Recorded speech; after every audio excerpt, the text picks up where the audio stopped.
If I pitched to Colin about the job, it would be an interesting one because, whatever the job is at this level, at a meta level, faces with people that you're working with, see that kind of goes and see how those work and it goes around that, probably like, it's almost like walking away.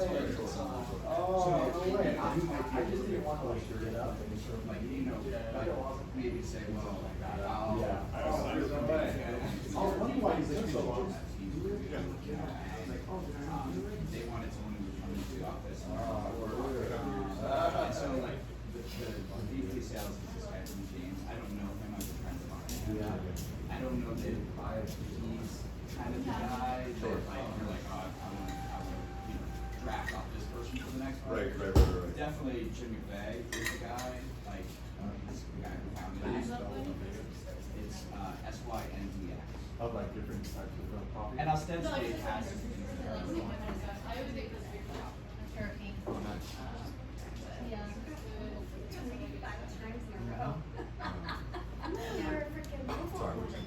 It like really doesn't. One time you came out of the water. My hair was flat. Your hair was flat down your face.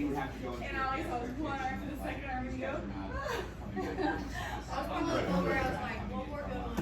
I mean, ironically, It was deep too because I was like, if I can barely touch it, you cannot touch. I was actually thinking about that. You're so little. So I actually had the interesting thing because I had a on. You're getting out of the air. Yeah. I'll never forget what your head And they very much needed it, like they were English. I was actually thinking about that because I was like, I'm pretty sure Short. wouldn't be hitting me as hard. So And then there I was, thought of you and I was like it wasn't just a bag of phones, or you had to be hanging with that other guy. You got everybody? So there's, There's kind of bearings, yeah, I think you did bang and actually kind of a little bit of that. 9. Missing one person. Anyways, so if you're, well, we can talk about it. Yeah, definitely appreciate the intro and the conversation. Yeah. Either way. Thanks for that anyway. Right. I bought him the airport on my way down. What is that? It's like a pork. Oh my gosh. What are you showing? Oh my god. Victoria. It was like charcoal. What is the backstory on that shirt? I was born in Wilmington, Delaware. Okay. Mine So was it's like different. Mine was making for fun of self and But population. is there like a Delaware is for lovers or some sort of existing phrase that is a derivation of? There's a bunch of those kinds of shirts. Like New Jersey is for lovers, I think is the famous one. Exactly, makes no sense. There's a bunch of those. But it's kind of been co-opted now that Joe Biden is president. And so I get on planes sometimes in Texas and these very Texan people are like, huh, yeah, good one. I'm like, no, you don't get it. That's not the message I'm trying to say. Do you correct them or like just let it fly? Like, stop in time. No energy. Is Trump gonna use that as his campaign slogan? 2024? All I say is disengage, disengage, disengage.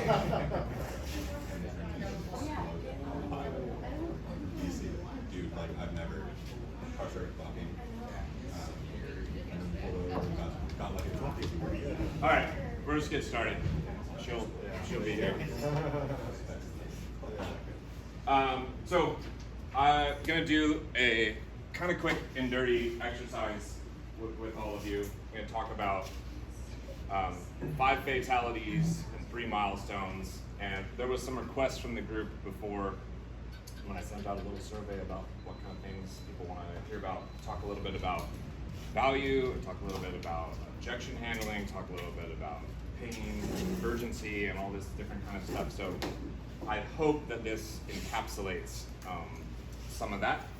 I sent everybody a link to a series of 2 trailers and 4 episodes, which is like a snippet of this whole movie, for lack of a better word, that we've put together, this whole series. So this is going to be about like 20% of the duration of what this training kind of normally is with the time that we have today. So hopefully you learn a little something, and if you've known me for a while, I'm all about simplifying the hell out of complex systems. I don't like big fancy acronyms and sort of like businessy names for things. And so when we were talking about this kind of concept, I'm like, well, what is actually like the problem? Why do we lose these deals? It all sort of vacillates and orbits around 5 kind of main reasons. And then how you overcome those things, we sort of felt like, well, all of these things are orbiting these 3 moons over here in terms of how to get through them. So those became the milestones.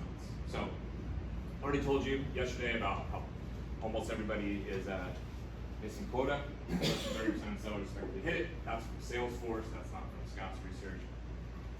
So 3 big problems. Whatever other problems you're thinking of, I'd be shocked if I can't tether them to one of these 3 things, and they're like a moon just orbiting one of these 3 things. The first one is there's no plan in place, right? You just have this idea of, well, we're gonna go up market without a plan, other than, well, I'm just gonna call up market people. Or we're gonna grow the team by this amount with no plan of how to recruit. Or we're ready for salespeople with 0 plan of how to onboard them and tee them up for success. Not what I hear all the time. Right? Or we're gonna go out there and pitch. We're gonna go, start prospecting without any kind of standard in terms of, well, what are we supposed to say, right? All those things to me are part of not having a plan. The second piece is an execution gap. This is like, you know what to say, but people can't actually do it. Or you have HubSpot, but you're not actually extracting any data out of it to make any kinds of decisions. Or you are obsessed, I think maybe Richard was talking about this yesterday or this morning, but you're obsessed with like indexing for industry expertise rather than sales acumen. These are execution gaps that companies are making and that sellers and sales teams have. And then the lack of improvement. The lack of improvement means you're not putting forth the energy and effort to fix some of this stuff. It's awareness of a problem, but kind of doing nothing about it, right? Or maybe just not knowing how to do anything about it and being scared to ask for help. Everybody, maybe as a seller, has been in that position before, or even as a VP. You've certainly probably had people on your team who aren't doing very good, that aren't asking for help. You don't invest in yourself. You don't invest in things for your team. It could be tools, it could be events, whatever. These are the 3 big buckets that we kind of hit on, and we decided these are the main problems that people control, sellers and sales leaders control, that everybody's dealing with right now, right? 3 big buckets, 3 problems. So this is this funny character that's supposed to be a somewhat old man version of me. In the production in the series, his name is Fitz, and his little statement right here says, you cannot consider the cure until you fully understand the disease. So in order for us to fix the stuff that's going on, right, the problems that are out there, we have to understand where those problems are coming from. So there's 5 preventable reasons. That's the problem that's killing our deals. These 5 preventable reasons. And we gave them a fun name called the 5 fatalities. The solution is deals have to pass through what we call the 3 checkpoints, the 3 milestones. Right? And so we put together this framework, which you'll see at the end, that's like, well, which fatality got me, and which milestone was it supposed to cross that it didn't, and what does that mean, what's the outcome? Right? So, talking about the problem, these are the main problems, right? No plan, execution gap, lack of improvement. Gotta know that so we can talk about the solution. And deeper inside those problems, there's 5 preventable reasons. So in order to improve these results, you have to understand where and why your conversion is breaking down. If you've been in this game long enough, you can look at a subset of data and be like, okay, I know exactly what's going on, right? Somebody who has a high connect rate but a low meeting rate, what do they have a problem with? I can't hear you. Conversations. Yeah, they're just like not very good at pitching probably. Somebody who holds lots of demos and closes no deals probably has a problem with what?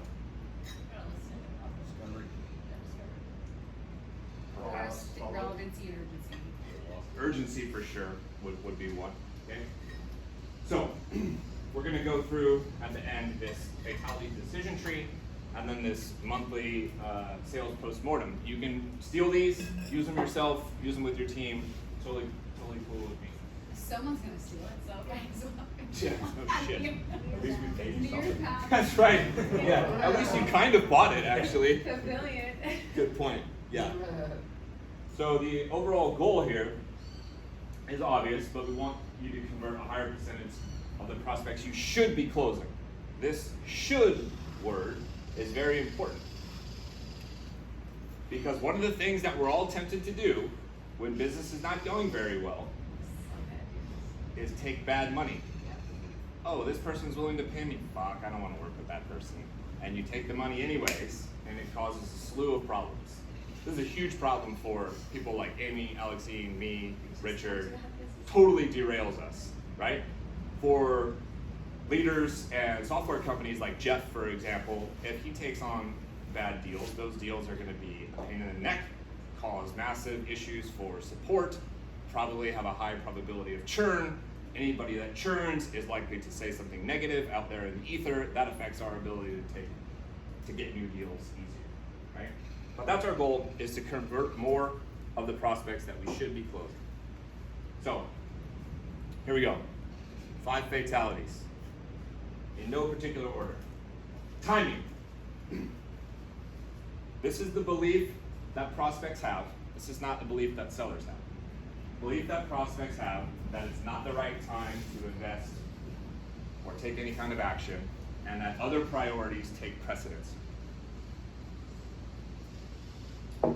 This is the objection that sounds like what? Considering Q1 of next year. Perfect. Give me another example that's maybe a little less obvious. We're working on other things right now. There you go. Right? Well, timing kills tons of deals. In particular, during Q4, I would say timing kills tons of deals. You've got holiday garbage, New Year's garbage, all this kind of stuff. We're trying to close this out, we're trying to fix this thing, talk to me next year, right? Timing kills deals. Fatality number 2. Competition. This is us losing business to somebody or something else. Happens to all of us. Often does not mean that the competition is any better, by the way. I have lost deals this year to people who text me all week long asking me for advice on how to fulfill the deal that they just got from under me. Imagine that for a second. So I'm in a deal with John, right? And I'm talking to Kylie, and Kylie basically ends up telling me, you know what, I found somebody who's a little bit cheaper, more in our budget, we're gonna go that direction. The next day, I get a text from John, and he's like, hey, I just closed this deal, I would love some advice. And I'm like, sure, tell me what's going on. And he's like, well, I just closed this deal with this company called Kylie.com. And I'm like, fuck me, are you kidding me? And he charges like 1/3 of what I'm charging. And then here comes the worst part. The worst part is, John says, how would you structure this? Oh my God. This happens to me all the time. Yes, all the time. Wait, what do you say? All the time. What do I say? Yeah. I say, honestly, I'm willing to help you, but you actually took that deal out from under me. And it's a little bit scary to think that you don't know what you're doing and you took that deal. Yeah. So on this one, you're on your own. After you're done, if it goes well or if it doesn't go well, I'm happy to help you and give you advice later on. So that is my basic way of saying, fuck you, go fail on your own. And then sort of trying to hug them back and be like, once you've maybe screwed that up, I'll give you some advice, right? That's my passive aggressive way of doing it. But this is the perceived superiority of another company or person's speed. Maybe they can fulfill it faster, get it done faster. Pricing, they're cheaper. Feature set. We've all probably lost deals when we sold for software companies because they didn't have this integration yet or this feature thing yet, right? So we're losing deals in some way, shape, or form to the competition. So you've got timing as number 1. You've got competition as number 2. We carved out price just because it happens so much, even though it's kind of a part of competition. Sometimes a fatality killing your deal is price, just in general, because people don't what? They don't have the budget at all, or you're too expensive, right? Has anybody lost deals on price this year? Yeah. I know I have. Yeah. I feel like we're in like a lot of price wars right now. Yes, big time. So prospects feel our offering is too expensive or beyond their budget. Why do they feel that way? Either. Throwing myself under the bus as well, because this has happened to me this year too. Yeah, they can. Lack of value for sure. What else? Too big for that. How big the problem is? You're too big of a solution than what I need right now. Ah, I see. It's like, I get that. I don't need to buy a Not bazooka, I ready. just need a handgun. Experience with the job. Yeah, like You're we're not not way ready. more JV than you. Yeah. Okay. Any other reasons? How big the problem is? What do you mean by that? Um, There's one thing I'm listening for that I haven't quite heard yet. Let's say it's like, oh, $10,000, that's a little out of our budget, but it's costing them $1 million. Like the ROI. Yes. Yeah, the outside, the math, and your You're math. quantifying it. Yeah, your math, they don't believe your math. They don't believe your math.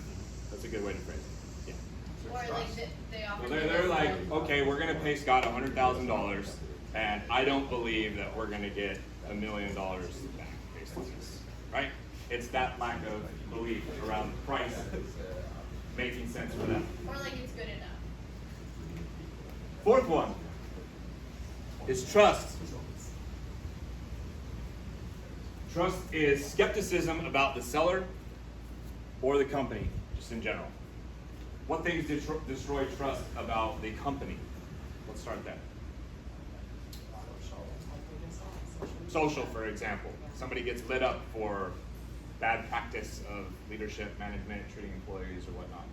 What else? Taking bad money. That kills trust. Word of mouth after. Yep, because somebody had a bad experience, right? How long the company's been around? Why should that matter?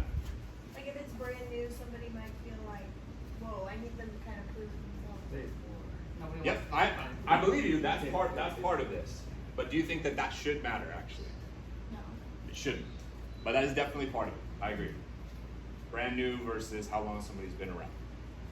Right. Maybe like as a sales rep, like you did something shady or like you went So around. that's the that. salesperson. That's the salesperson side, not the company side. But let's pivot to the salesperson side. Like, what did you do as a seller to lose trust? Maybe you got really aggressive. Maybe you went around your champion. Okay. What else? You immediately should have a competition out of the gate. Oh, that could be one for sure. Yep. You weren't consistent about the feature set, so basically you said something was available and it really isn't. That's a good one. Yeah, you promised this thing was coming and it didn't show up, right? So trust, or lack thereof, that's one of the 5 fatalities. That's number 4. It's skepticism about the salesperson or the company's credibility. That will destroy your deal. This one is the one that arguably we have the least control over, right? Product fit. Your offering doesn't meet their perceived needs or solve their problems. Lack of product fit. I said arguably. Which ways do you control this as a seller or a leader? How well you qualify it. Well, what I difference guess does it your make if time I spent qualify? on it. What difference does it make if I qualify you perfectly if the offering doesn't meet your need, even after you're perfectly qualified? Yeah, I'm like, then did you qualify? Who's left? Who's left then? I've disqualified everybody. Already. We don't have. Yeah. But if there is no product fit, if there is no product fit, then there is no person who's qualified. Bring the product. Say more about that. That's one of the directions I'm trying to take. Yeah, so like, say there's like a gap. I think I just ran into a specific deal that I lost. Like there was like one feature functionality. So I just went directly to our product team. I said, is this on the roadmap? And then I brought the product team to talk to the customer. So like you understand like, hey, is this something that we can offer now? Is this something that's like down the line? Is this even in the roadmap? Is this even in the scope? I hear you. I'll be curious for you to come back to me and tell me if that was effective and if that feature set gets built. Yeah. Because I would tell you that the odds of it getting built are almost slim to none for a particular reason. You have to do what to get the product team to move? You have to find a big enough problem. So you go to them and say, hey, I've got this client, Sam, who's asking for this. They won't buy without it. Will you build it? 0% chance. So what do you have to do instead? Sell it to them. Yeah. Find another Why solution. this? No, not where I'm going. That's not where I'm going. You have to keep track of these things. There you go. So Liz has to be like, Sam is blocked by this thing. Sam's potential deal size is 50K. That's what I mean. I run into John. I run into Mal. And now Liz has like a consensus, if you will. And that's not just one person, because one person's not going to 5 be enough. customers or 10 customers. Now Liz has to go talk to all these other people. And your job as the VP of sales is to be like, I have 100 different reps on my team. 16 of them have talked about this exact thing that the team needs. These deals represent X amount of revenue. And then your executive, if they do it right, has to be like, how much would this cost for you to build? How long would it take for you to build it? Right? And you have to kind of justify it like that. That's one way that you control it.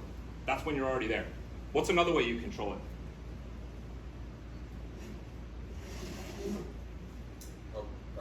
Unfortunately, it's not something I don't think we're going to talk about this week, but you control it by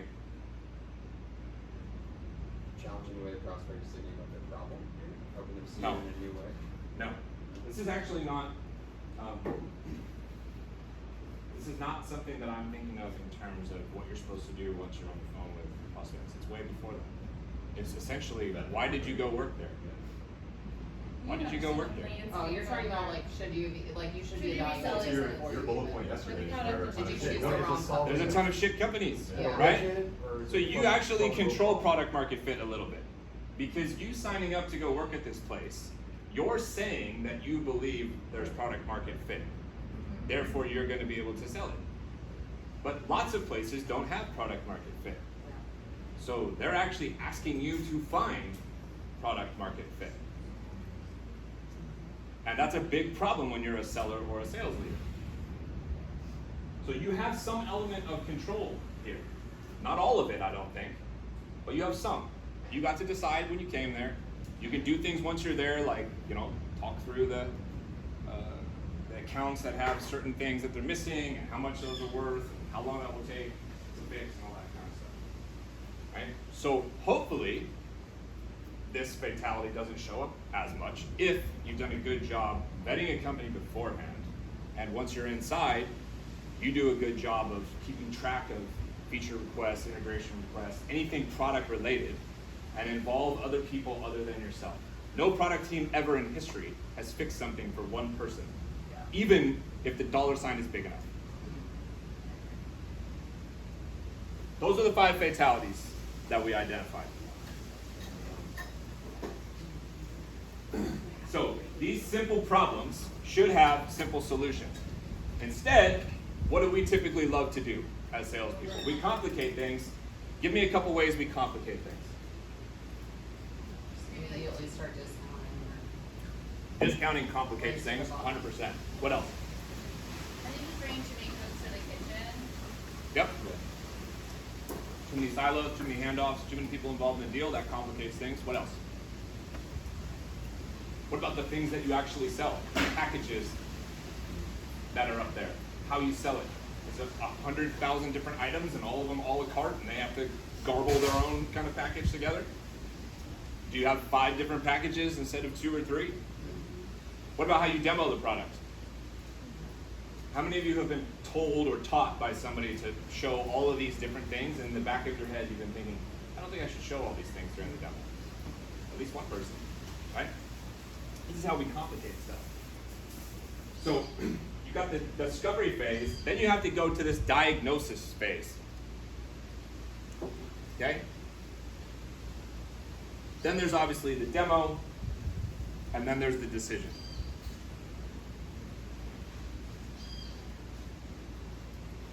Big problem with discovery is most people just try to discover surface level problems. They'll be like, hey, are you experiencing challenges with like building pipeline? Somebody will be like, yes. And then they'll move forward, they'll be like, yes, I qualified that. Yeah. That's discovery. No, you have to dig so much deeper, right?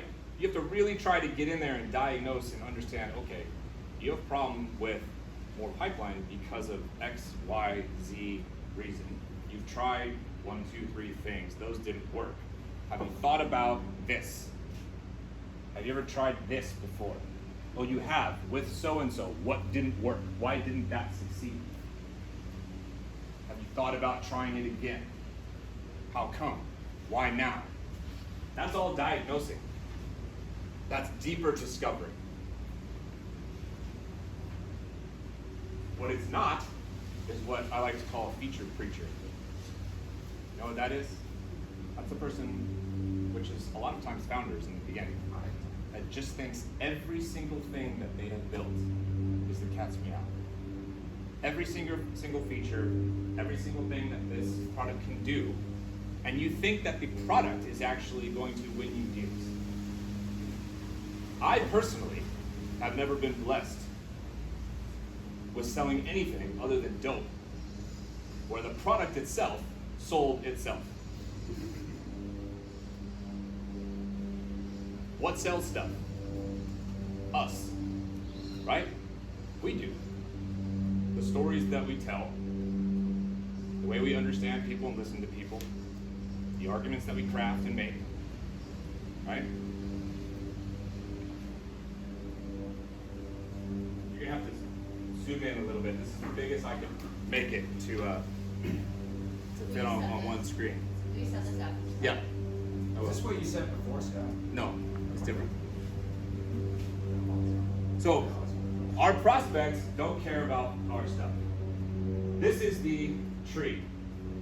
So this first question here says, will they take action to solve the problem, either on their own or with a new outside solution? If the answer is no, bang, you just lost that deal to timing fatality. If the answer is yes, you go down here. Will they try to solve it on their own and not choose a new outside solution? This goes over here, yes, over there, no. This says, do they have adequate budget for a solution? If the answer becomes no, you've lost due to price. And this is this whole tree, and it ends up showing all 5 fatalities.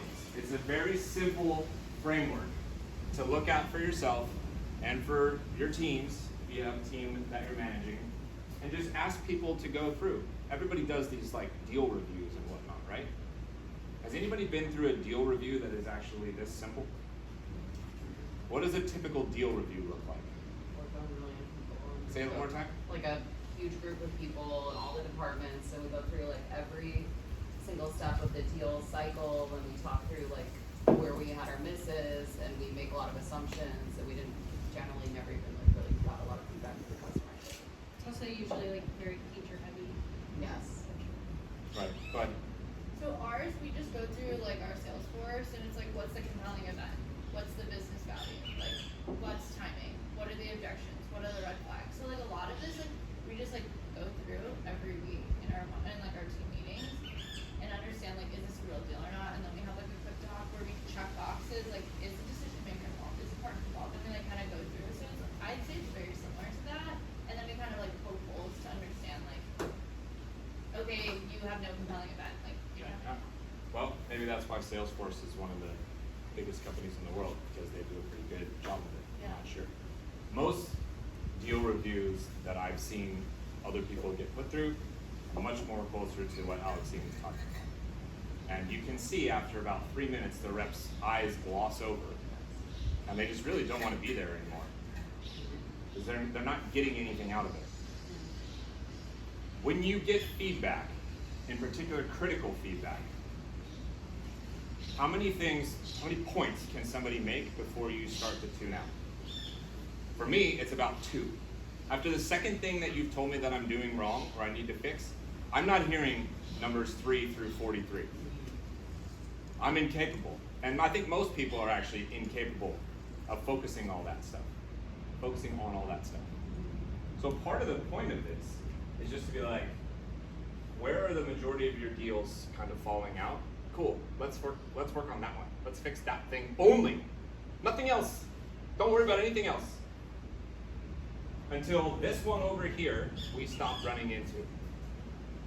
Oh cool, we're not getting those ones anymore. Now we can go to the second one. the third one. Instead of trying to fix everything all at once. Right? So what's our solution? These deals must pass through what we call 3 milestones, 3 checkpoints to survive. First one is, must somebody take action? They have to determine if the problem that led them to talk to you in the first place, right, is causing enough pain to make it a priority. Those of you who have been here before and heard me talk about, the addiction model, or you've seen me talk about that kind of stuff before, there's pain or a problem, right? Somebody has to admit to that thing, but that's never enough to make an addict quit. They have to understand why it's important to quit. That's never enough. They have to hit what? Rock bottom, and rock bottom is what? It's urgency. Urgency makes something a priority, okay? So we have to get them to understand that this problem is large enough, is painful enough, is big enough, dollar-wise is important enough, that it actually has to become an urgent priority, not just something that ends up on the to-do list, right? It's like a broken arm, not a paper cut. Got to deal with it right now. Can't put it off. Can't leave it on red for 6 months and try to get after it later on. In the absence of this particular part right here, enough pain, urgent priority. Those 4 words, enough pain, urgent priority. In the absence of that, you're not going to get the deal.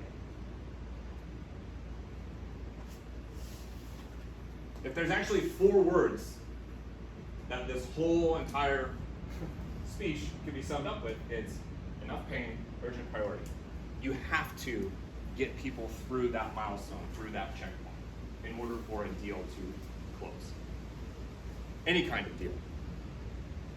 Consulting deal, big enterprise deal, small software deal, doesn't matter. Second milestone. Must they seek external help? How many times have you been in some type of deal cycle and somebody's like, we decided to do this ourselves? Yeah. Happens all the time.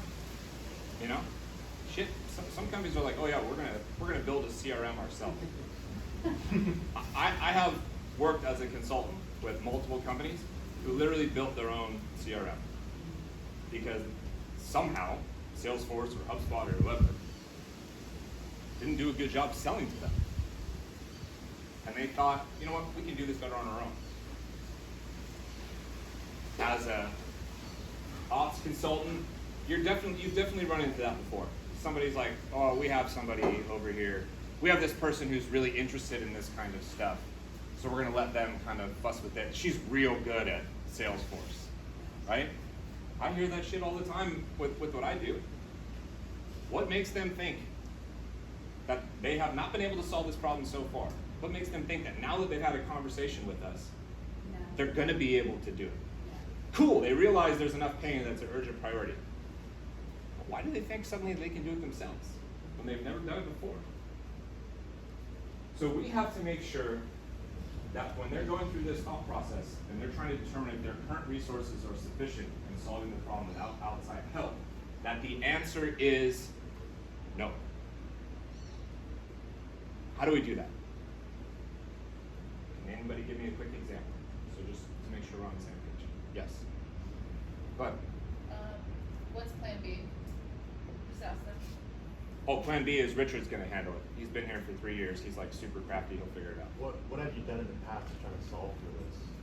And that'll tell you what they've done in the past and if they're gonna revisit. We've never done anything in the past. This is the first time we've tried to solve it. But Richard is real smart. He'll figure this stuff out. What am I being volunteered to do? Nothing. Just relax. How is prioritizing Richard's time working on this project gonna impact the rest of what he's supposed to be doing? That's good. Because in order to pick something up, you have to do what? Put something down. So that's a good one right there. What else? Have you thought about showcase your expertise? It's something I typically see companies like you experiencing. Have you thought about that?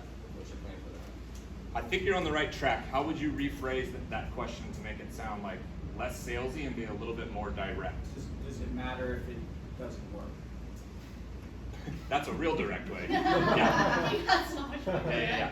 How do we marry those two answers and find a middle ground? Well, I think you could say that in a polite way, which is like, I agree. You know, just say, listen, like, I think if you feel like you have people who are really confident you can do this, you want to give them a shot, I think that's great. I think the only downside would be, like, if that didn't work out, is there any other implications from that that might affect something else that you need to think about? Yeah. I think it's like, That's part of what I was trying to get at was what happens if it's wrong? What are the consequences? What are the consequences of trying to do it internally and having it not work out? And can you rebound from that? Right? There's one other one to ask people, especially if it's somebody who doesn't have a good deal of experience doing this kind of thing. How quick can you do it? Yeah, you're on the right track with how what I'm many times with what have I'm they done thinking. it before? No, let's assume they've never done it before. So it's partly how long it's going to take to get them ramped up. Yeah. What are things that help somebody get ramped up? Resources. Resources. Where is the resource to help that person get ramped up? You're fucking staring at the resource, right? Yeah. That's us. Yeah. We are the resource. So it's like, well, question for you. How are you going to support Richard to figure this stuff out so he knows what to do, so he builds the right stuff? How's that going to work? Because there's nobody else there who does all this. Who's in charge of that? Oftentimes they're like, well, that's a good point. I really don't know. We do Okay, so many well, of those deals and that person ends up being just a complete bozo, and it falls flat anyway. it always is. What happens if the person leaves too? I think that's like very fair. Also, that's similar to what Dan's point was, where if this thing falls apart. Probably the best response here is kind of a combination of these, but it's really Dan's. It's like, okay, great, you make that decision. Let's say it doesn't work for some reason. It takes you 6 months to figure that out. What was Richard doing before, to Alexine's point, that was now not getting done? How much did this person spend? How much did you invest in this to not get done? What did that cost you? You're shying away from, I'll use my feet. You're shying away from spending $100,000 and in turn, creating $1 million fucking pit of despair for yourself. Mm-hmm. And in 6 months, you're gonna come back and you're gonna end up paying me $100,000 anyways. You know how many people who have come back to me over the years and been like, I fucking should have listened to you the first time. I tried this internally. I tried to do my own thing. It didn't work. Are you still available? Right? It's basically like reverse impact questions. Instead of like, what will this allow you to do? Well, when it doesn't work, then we'll have to vouch yourself back. Like a Yeah, negative. I've never heard that phrase before, but I never tell people like, this is the benefit that's gonna happen. I'm very focused on, to Dan's point, Like a like, negative is what's the like, worst no, thing, yeah, how will what's that the bad stuff that's gonna happen? But that's like partly good because you're like appealing to the individual, which is like a huge part of like, we're Yeah. always trying to sell to the Well, company and like not the individual. And I that's, think like, you where could We are intrinsically, in my opinion, more motivated by fear of loss than we are by what we stand to gain or what the benefits are.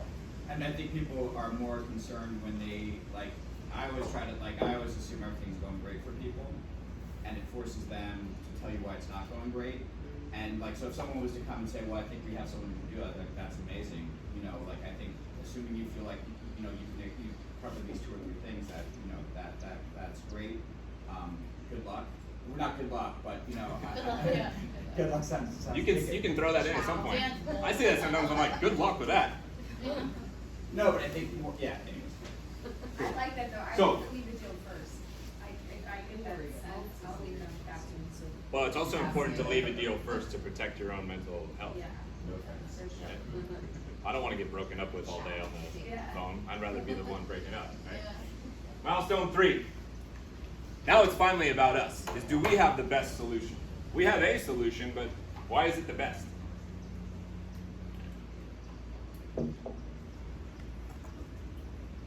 They're trying to determine if our solution clearly solves the bigger problem, causing the most pain, better than anybody else.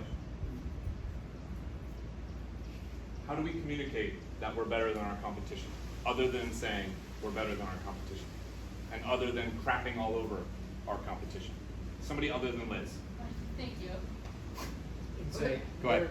they're really good at this, but from what we've discussed, this is like a priority for you, and that's really where we excel. Close. I actually like they're really good at this. But how could it change the second part so it's not about you, it's not about us? I'm not saying something. I It's like to just say- what I, But how important is that to you? no. No, I like to say like the feedback we typically get That. is It's about what you hear from others.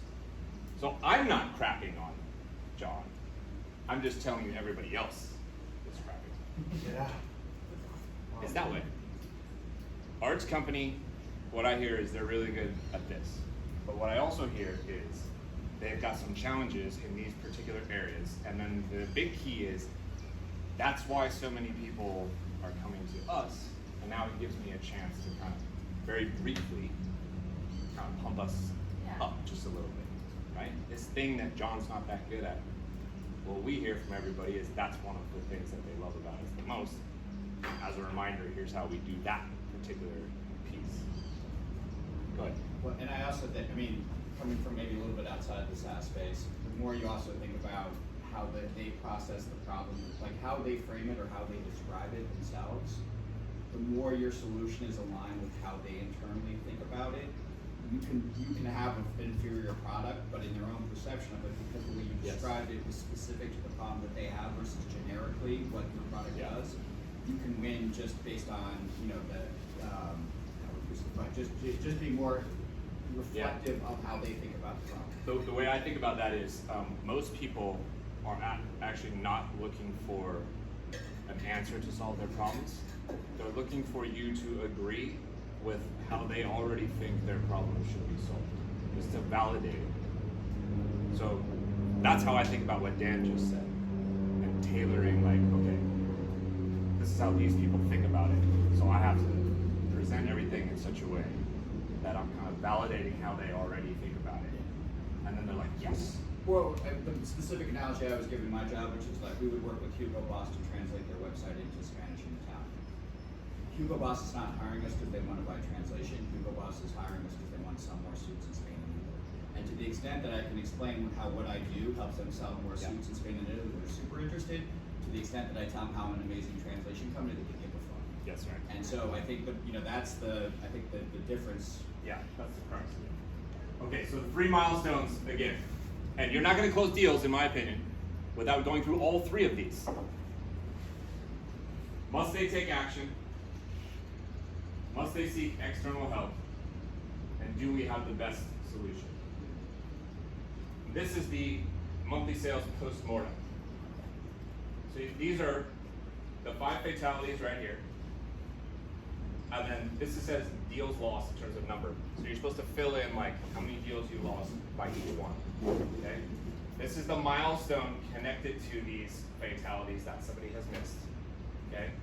And this is deeper in that diagnosis phase. This says pain and priority, problem reframe, gap in ability, ROI quantifiable, budget, all this kind of stuff.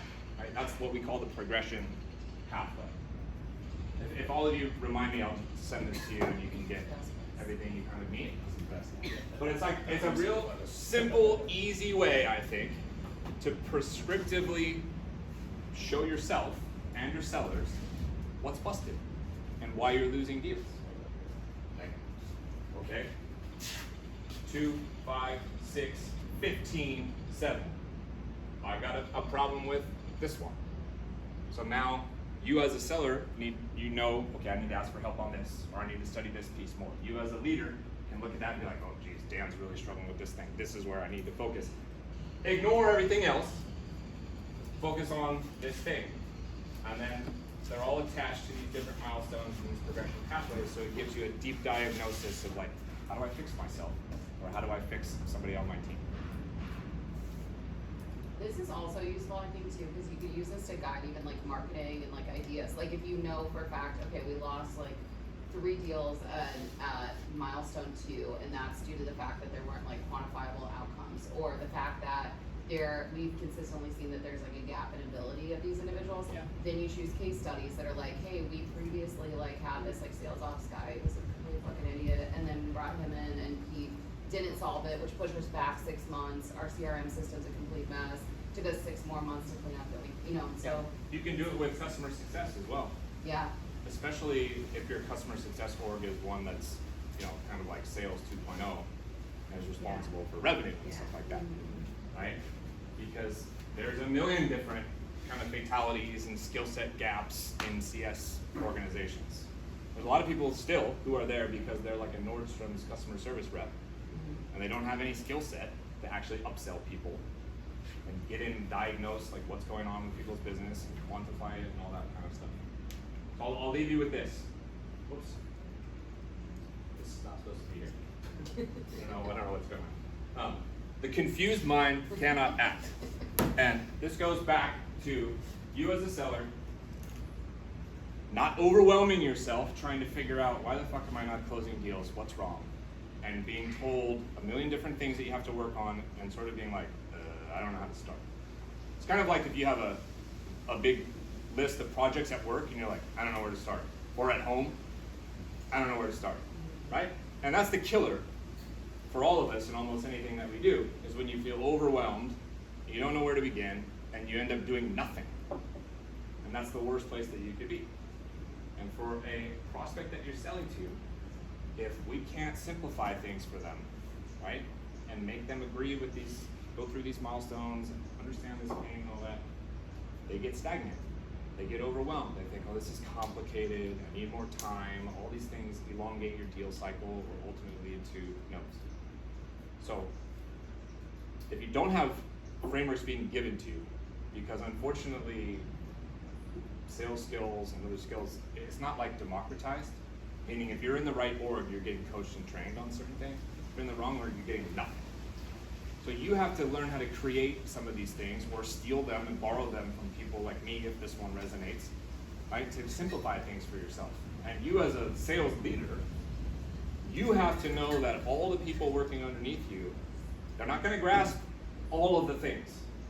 Just focus on one thing. If you fix, say I'm 1% today, that's a fucking win. And just keep fixing them 0.01% every single day, brick by brick, right? If you simplify it enough, most people who actually care will take some kind of action. That's it. Thank you all. Okay, right on time. We've got 45 minutes or so before lunch over at Mandarina. If you haven't seen already, Jeff is in the process, unavoidable, unfortunately, but today and part of tomorrow, basically pitching like the top 20 VCs in the whole entire world.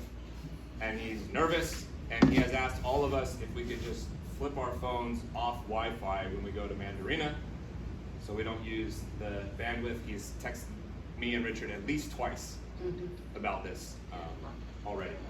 We'll have lunch at 1, and then after lunch, we're gonna do the beach consulting challenge that some of you remember, and the AK Ops team is going to be walking us through it. We're gonna do it poolside, where we were yesterday at Mandarina, and then maybe we'll stay there, maybe we'll go down to the beach to finish it, I'm not sure. But as a reminder, AK Ops team is gonna talk to us for 15 minutes about whatever problems they're experiencing, things they want advice on, all that kind of stuff. We're gonna split into 2 teams. Each team will get 5 minutes to ask questions of them, and then we'll split for 30 minutes, and everybody will come up with, plan, proposal, presentation, or whatever. And then you'll present to AK Ops, and then they'll pick a winner, and the losers have to do something stupid. Sound good? Questions? Should we have lunch here? Jeff has like a bunch of meetings. I already asked him that, and he was like, no, it's too much work for the TIAs. Just like, turn your Wi-Fi off. It's not hard. That was his response to me. Oh, okay. I tried. I also said, what if you move somewhere else? And we go, no, he's like in his place. Okay. Very particular. I get definitely will all run upstairs. Yeah. Not the day to fuck. All right, y'all. See you at lunch in a little bit. That's why I dropped in on you. I'm definitely. That's right. It all goes together. Extra Alright, I aggressive. think I'm gonna go lay and look at the ceiling for 45 minutes and do my social, and then I'll reemerge again. Enjoy yourself. Scott, are we presenting anything tomorrow? Or decks? Just wondering if I need to go into my tour. We are? Only number 2 though.